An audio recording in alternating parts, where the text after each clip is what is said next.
രാത്രി ലൈവില് അർജുനും ശ്രീതുവും ഇരുന്ന് സംസാരിക്കാണ്. ഒരുപാട് നേരം അവരിന്ന് സംസാരിക്കുന്നുണ്ട്.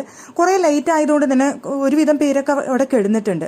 പക്ഷെ ആ സമയത്ത് നമ്മുടെ ജിൻഡു മാത്രം ഉറങ്ങിയിട്ടില്ല. അപ്പൊ ശ്രീതു നോക്കുന്ന സമയത്ത് ജിൻഡു അവിടെ എന്തോ ചെയ്യുന്നത് കണ്ടു. ശ്രീതു ചോദിക്കുന്നുണ്ട് അർജുന്റെ അടുത്ത്, അവിടെ ജിൻഡു ചേട്ടൻ എന്തേ കാണിക്കുന്നേ എന്ന് ചോദിക്കുന്നുണ്ട്. അപ്പൊ അർജുൻ പറയുന്നുണ്ട്, അത് പുള്ളിക്കാരൻ കണ്ടന്റ് ഉണ്ടാക്കുന്നതാ, അല്ലാതെ വേറൊന്നുമല്ല എന്ന് അർജുൻ തമാശ രീതിയിൽ പറയുന്നുണ്ട്. അപ്പോൾ അവിടെ ശ്രീതു ഈ സമയത്തോ കണ്ടന്റ് കൊടുക്കുന്നത് എന്ന് ശ്രീതു പറയുന്നുണ്ട്.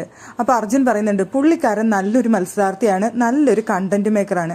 ആൾക്ക് എവിടെ കണ്ടന്റ് കൊടുക്കണം, എന്ത് കണ്ടന്റ് കൊടുക്കണം, എന്ത് പ്രൊമോ പോകണം, എന്തിവിടെ കണ്ടന്റ് കൊടുത്തു കഴിഞ്ഞാൽ പുറത്തേക്ക് പോകും എന്നൊക്കെ ആൾക്ക് കൃത്യമായിട്ട് നന്നായിട്ട് അറിയാം. അതൊക്കെ കൃത്യമായിട്ട് പഠിച്ചിട്ടാണ് ആളിവിടെ വന്നിരിക്കുന്നത്, അല്ലാതെ വേറൊന്നുമല്ല.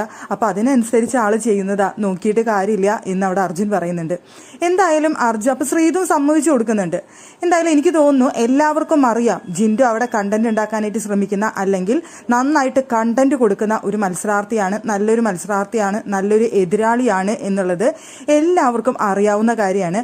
അത് അർജുനും ശ്രീതുവും ഇരുന്നിട്ട് വളരെ കൂളായിട്ടാണ് അവർ പറയുന്നത്. ജിൻഡോയെ കുറ്റപ്പെടുത്തുകയോ അങ്ങനെയൊന്നുമല്ല. ജിൻഡോ നല്ലൊരു മത്സരാർത്ഥിയാണ്.